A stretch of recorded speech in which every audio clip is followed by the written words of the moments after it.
Troubles abroad can often forewarn of troubles that are going to come to our shores next. There's a lot of things going wrong in the United Kingdom right now that we're going to talk about. I'll get into Credit Suisse and all their problems just for a quick moment because we're on the topic. But I want to focus on all the things going on with the United Kingdom and the pension funds and the inflation, energy prices, and all the moves that the government is making to try and steady the ship. And the reason I want you to see this about the United Kingdom, if you live there, it's going to be relevant to you, of course. But if you live in America, I want you to watch this because it's like a lot of times you'll see something like this happen and move over to America. And it's going to come to our shores next. They're just a bit ahead of us. They were on the edge of a recession when we were not near a recession. Then they entered recession and we are on the edge of a recession. They're going to go next deeper into recession. Their unemployment rate is going to go even higher and real estate prices are going to come down, and you're going to see the same thing happen here in America. And you can't say that you weren't forewarned. You can't say that you didn't know what to expect. There's moves you can make to make sure you land on your feet, help the people that you care about, and get the best result out of the situation, which is going to happen either way. I'll say that the United Kingdom government is making all the wrong moves for the populace in terms of energy, inflation, and monetary policy. And I know you guys know that nothing that we say ever in any of our videos is intended as personalized trading advice for you. So let's get into what's going on with Credit Suisse. You've heard about this on the news, and I bet you wondered what's going on with all of this. 8 years ago, Credit Suisse paid over $2 billion in a fine because of the wrongdoing, which they admitted that they did after the fact. But right now, the American Justice Department is working with Credit Suisse to get information on American account holders and American accounts for people who have passports to South American countries. There's a lot of tax loophole countries in South America that Americans will go to pay less tax. And so the Justice Department is working with Credit Suisse to identify these people. And they're expecting that there's hundreds of millions of dollars in undeclared assets. And Credit Suisse, the stock, is down about 52% so far this year, something like that. And I'll put a chart on the screen of the Credit Suisse stock trading activity.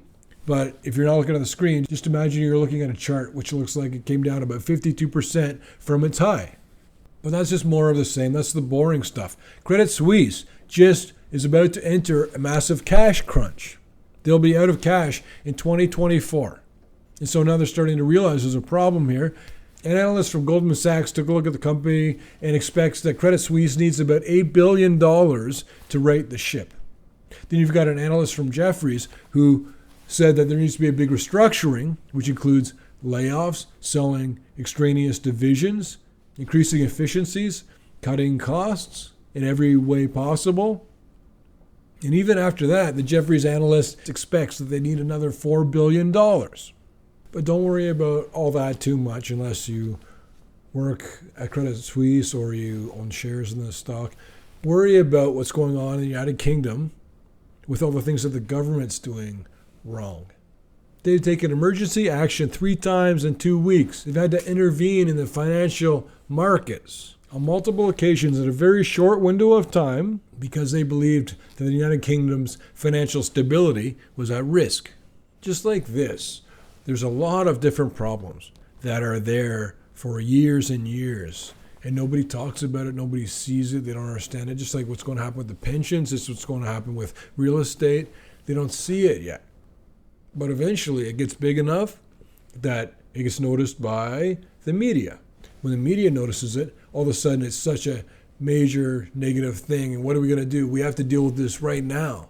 But the time to deal with it was a lot earlier. We're past the point of no return on many of these economic situations in the United Kingdom and in the United States and all over the world right now for that matter.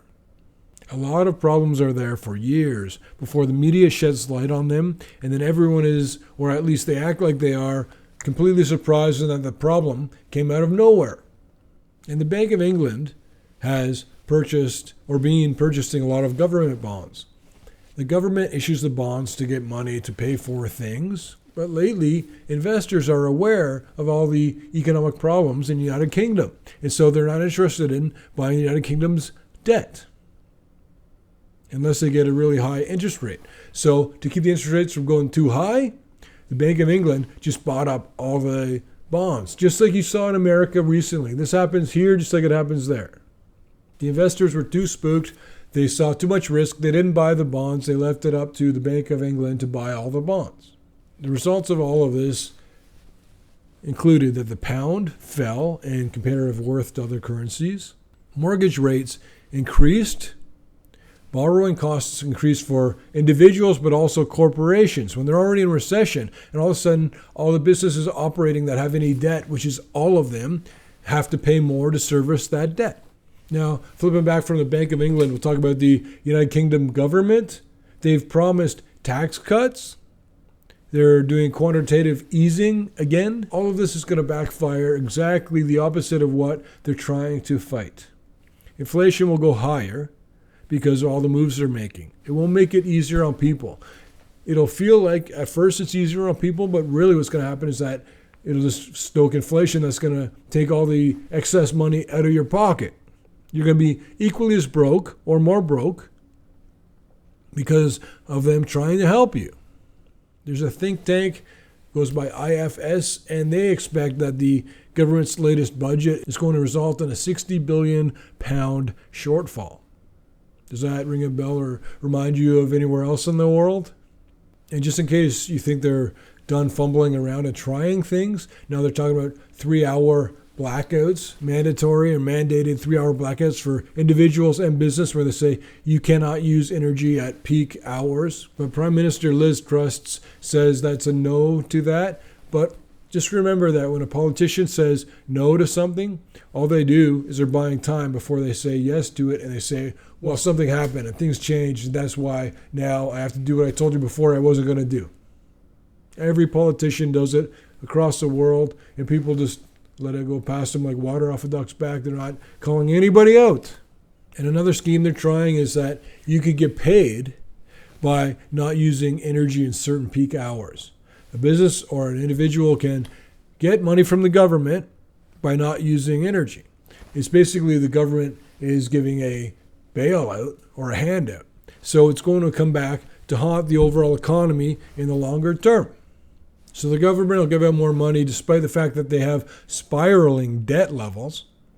And they're about to see an increase in unemployment, a decline in real estate prices, a slight tick higher in inflation for a short window of time, as in quarters, not many years. They're going to sink deeper into recession as America rolls into recession. Real estate on both continents is going to come down during that time. And you haven't seen anything yet. You've seen it start to give way a bit from the trend it was on, going markedly higher. These things are like dinosaurs. It takes a lot of time and energy to move them, but real estate prices will come down in a meaningful way to the tune of, you'll say, Peter Leeds told me about that not that long ago. What else is the government going to do as they're fumbling around? They're going to slash services. They're also going to bring in less tax revenues because people will be paying less tax because they're not making as much money.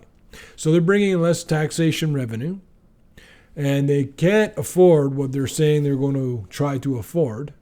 And their debt levels are already astronomical.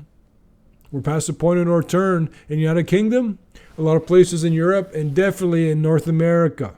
I want to include Mexico in that because I have not looked at the economic details there yet, so I'm not saying anything. I'm talking about Canada, United States. So they're going to slash services big time. What are services? Ambulance drivers, teachers, police. And instead of cutting taxes to get elected, they should be leaving them alone or raising them. And if I had to decide what to do here to get them out of this, I'd want to wipe out the entire system and start from scratch with a blank piece of paper and say, what should this look like to make sure people pay their share and get all sorts of services and benefits and advantages to pitching in a little bit.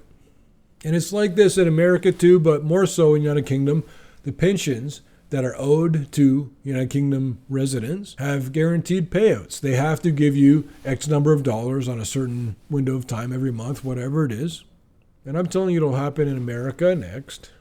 And it'll be a problem, a big problem nobody's talking about. And once the media catches on, everyone's going to go, oh, we got to take care of this. Oh my gosh, what can we do? What should we do? The time to fix this was about a decade or two ago. So the pension funds don't have enough money now to pay out to all the people that are owed the money. So the Bank of England needed to buy up all the bonds to help the pension funds with their liquidity shortages. They bought up the bonds so that the pension funds could continue to operate as they should. Because otherwise, that would be a default. There's going to be defaults and bankruptcies, and there's plenty of them, and I'll do a different video about this stuff later.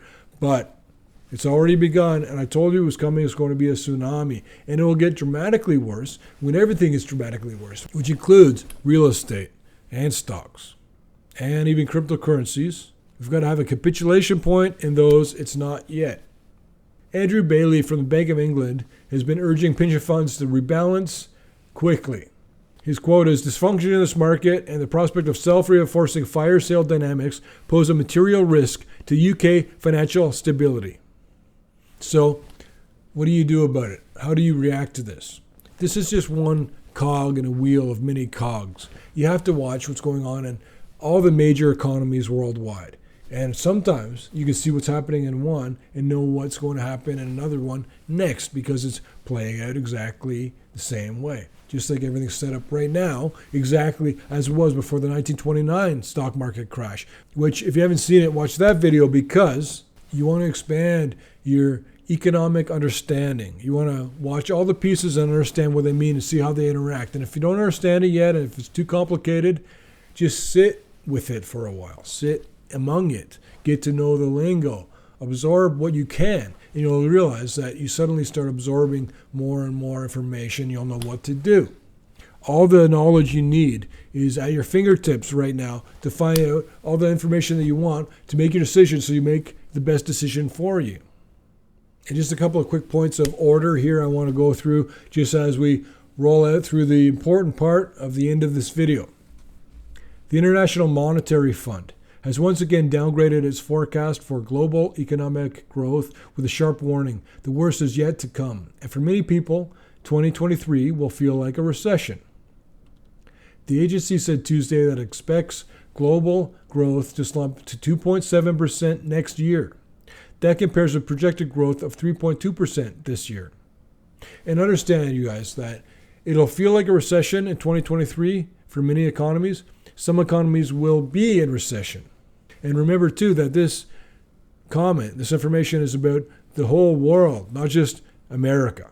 According to a new CNN poll, the prospects for the global economy as outlined by the IMF are the third weakest since 2001, behind only the 2008 financial crisis and the worst phase of the big thing that we all went through on the global scale recently. According to a new CNN poll, just 22% of Americans rate economic conditions in the country as good, with 78% calling conditions somewhat poor or very poor. President Biden told CNN on Tuesday that the prospect of a slight recession is possible, but that he doesn't anticipate it, even as experts are sounding the alarm about the future of the American and global economies. And I'm going to read you an email that I wrote to one of the Peter Lee's Army members. I want you to hear this. It's about silver prices. Shortages in silver will help all silver prices, and ETFs like SLV will rise as well. Oh yeah, it's all opinion, not advice. I said that at the top of the email. It will be more and more difficult to actually get physical silver, so buy some now if you haven't already. These shortages in most precious metals have been building up for a while now, and once the media catches on, silver will really start moving. You'll just need to have a ton of patience, but in my opinion, silver, in all forms, will be among the greatest gainers rolling into next year.